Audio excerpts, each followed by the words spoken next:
استاد محترم ځینې ملګري په دې عقیده دي یا دوی په دې نظر دي موږ ډېر اورو چې انګلیسي موږ کولی شو په کور کې هم زده کړو بدون چې کورس ته لاړ شو که موږ انګلیسي په کور کې زده کوو څه ډول ده؟ ډېر مهم سوال.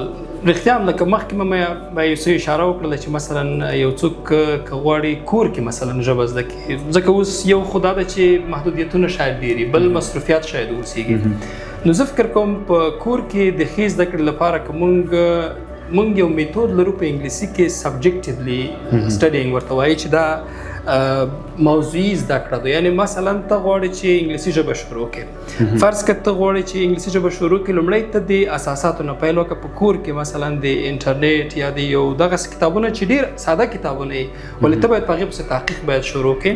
مثلا د انګلیسي ژبې الفابا څو توري دي، څو غږونه لري، تلفظ یې څه ډول دی، چې کله یو ځای کېږي کوم مفهوم افاده کوي، کوم وخت کې تلفظ کېږي، کوم وخت کې نه تلفظ کېږي.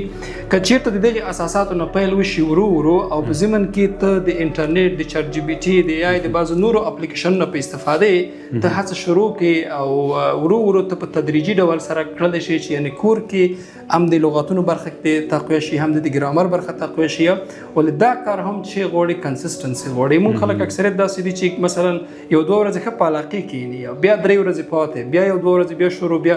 نو که یو څوک په دې کې یو څه تداوم ولري، یعنې کنسسټنسي ولري او روزانه په علاقې سره په خپل وخت داسې هم نه چې مثلا یو څوک د کله د شپې مطالعې ته ناست وي، کله د ورځې بیا مزاحمتونه یې نه، داسې باید ونه اوسېږي. دی باید مشخصا یو وخت تعیین کړي، یو مشخص تقسیم اوقات ولري، موضوعي شکل مخکې لاړ شي.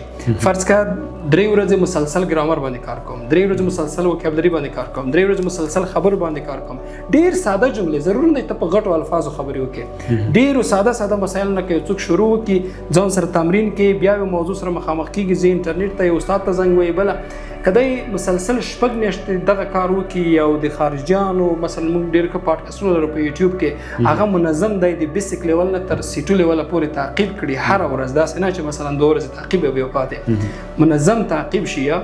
100% زه په دې متيقن یم چې په 6 میاشتو کې یو څوک په کور کې هم دا ژبه زده کولی شي. ولې مهمه خبره دا ده چې دی دوام ورکړي، پاډکاسټ یې وګوري، د تلفظ بعضې بیسیک شیان په خپله ژبه کې وګوري، تشبیه وکړي، کړلی شي کور کې دا ژبه زده کړي. 6 میاشتو کې دا کولی شي.